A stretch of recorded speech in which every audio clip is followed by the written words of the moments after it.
নমস্কার বন্ধুরা, মৌসুমি রান্নাঘরে সবাইকে স্বাগত। আজ আমি আবার একটা রেসিপি নিয়ে চলে এসেছি, একদম বাঙালি স্টাইলে চাউমিন। আমার মনে হয় এইরকমভাবে চাউমিন প্রায় সবার বাড়িতেই হয়ে থাকে, আর অনেকেই অনেক সুস্বাদু এটা করতে পারেন। আমি কিভাবে বানাই সেটাই আজ আপনাদের সাথে শেয়ার করে নিলাম। তাহলে বন্ধুরা চলুন শুরু করি আজকের রেসিপি। চাউমিনটা সেদ্ধ করার জন্য আগে থেকেই কড়াইয়ে কিছুটা জল গরম হওয়ার জন্য বসিয়ে রেখেছিলাম। এখন চাউমিনটা জলের মধ্যে দিয়ে দেব, আর দিয়ে দেব একটু সাদা তেল। সাদা তেল দিয়ে চাউমিন সেদ্ধ করলে একটার সাথে আর একটা আটকে যায় না, ঝরঝরে হয়। 3 থেকে 4 মিনিট মতো সময় ধরে চাউমিনটা সেদ্ধ করে নিয়েছি। দেখুন, চাউমিনটা আঙুল দিয়ে চাপ দিলেই কেটে যাচ্ছে। এই সময় গ্যাসের ফ্লেমটা অফ করে দেব।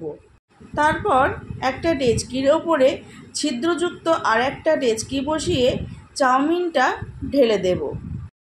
ডেচকির মধ্যে ঢেলে নেওয়ার পর চাউমিনের ওপরে 2 থেকে 3 বার ঠান্ডা জল দেব। ঠান্ডা জল দিলে চাউমিনের যে আঠালো ভাবটা থাকে সেটা চলে যায়, আর চাউমিনটা ঝরঝরে হয়ে যায়।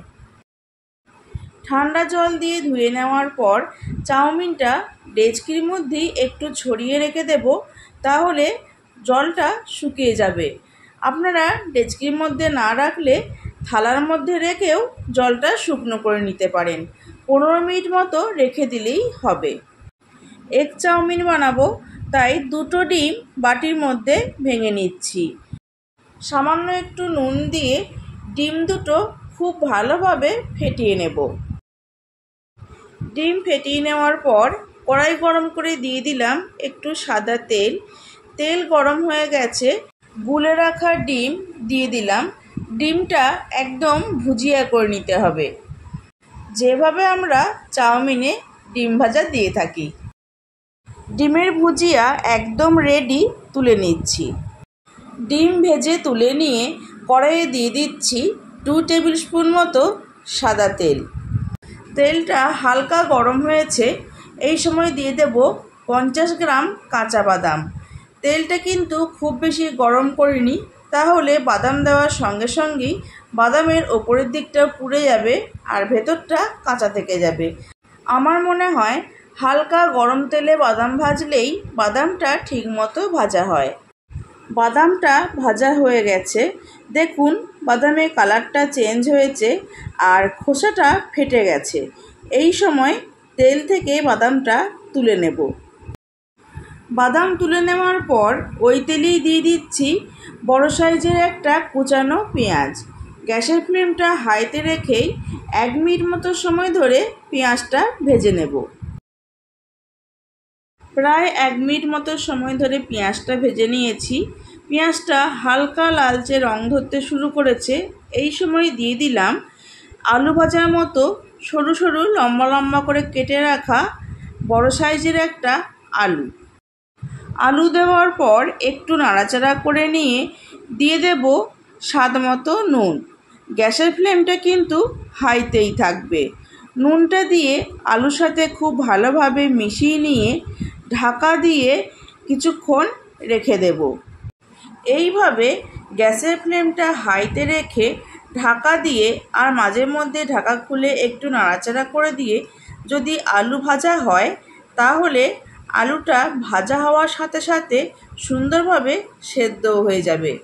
যদি আঁচ কমিয়ে করা হয়, তাহলে আলুটা বেশি সেদ্ধ হয়ে ভেঙে যাবে, আর চাউমিনের সাথে আলু ভেঙে গেলে ভালো লাগে না। প্রায় 3 মিনিট মতো সময় ধরে আলু ভেজে নিয়েছি। দেখুন, আলুটা ভাজা হওয়ার সাথে সাথে সেদ্ধও হয়ে গেছে। এই সময় দিয়ে দেব মাঝারি সাইজের একটা টুকরো করে রাখা টমেটো। টমেটোটা একদম ছোট ছোট করে টুকরো করে নিয়েছি, আর টমেটোর ভেতরে বীজটা ফেলে দিয়েছি। দিয়ে দিলাম কয়েকটা কুচানো কাঁচা লঙ্কা, আর দিয়ে দেব 1 প্যাকেট চাউমিন মশলা। টমেটো, কাঁচা লঙ্কা আর চাউমিন মশলা দেওয়ার পর গ্যাসের ফ্লেমটা লোতে রেখে 2 থেকে 3 মিনিট মতো নাড়াচাড়া করে নেব। তাহলে টমেটোটা কুক হয়ে যাবে আর টমেটোর কাঁচা গন্ধ চলে যাবে। এই সময় গ্যাসের ফ্লেমটা হাইতে রাখলে চাউমিন মশলাটা পুড়ে গিয়ে স্মেলটা নষ্ট হয়ে যাবে। তাই লো ফ্লেমে এই সময়টা রান্না করতে হবে। দেখুন টমেটোটা খুব সুন্দরভাবে কুক হয়ে গেছে আর টমেটোর কাঁচা গন্ধও চলে গেছে। এই সময় দিয়ে দেব সেদ্ধ করে রাখা চাউমিন আর দিয়ে দেব ভেজে রাখা ডিম আর বাদাম। সমস্ত উপকরণ দেওয়া হয়ে গেছে। এইবার গ্যাসের ফ্লেমটা হাইতে রেখে অনবরত নাড়াচাড়া করতে থাকবো। হাই ফ্লেমে প্রায় 4 থেকে 5 মিনিট মতো সময় ধরে চাউমিনটা ভেজে নিয়েছি। বন্ধুরা, রেডি হয়ে গেল আমাদের বাঙালি স্টাইল চাউমিন।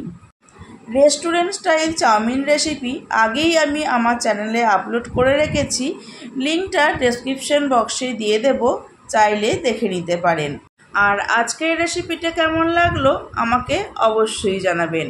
ভালো লাগলে চ্যানেলটি সাবস্ক্রাইব করার অনুরোধ করছি। পাশে থাকা বেল আইকনটি প্রেস করে অল সিলেক্ট করে দেবেন, কারণ আমি চ্যানেলে যখনই নতুন কোনো রেসিপি দেব আপনাদের কাছে তাহলে খুব তাড়াতাড়ি পৌঁছে যাবে। আর ফেসবুক থেকে দেখলে পেজটি ফলো করে একটি লাইক করে দেবেন এবং ভিডিওটি বন্ধুদের সাথে শেয়ার করে নেবেন। আজকের মতো এই পর্যন্ত। আমি আবার আসব অন্য কোনো রেসিপি নিয়ে। ভালো থাকবেন, সুস্থ থাকবেন। ধন্যবাদ।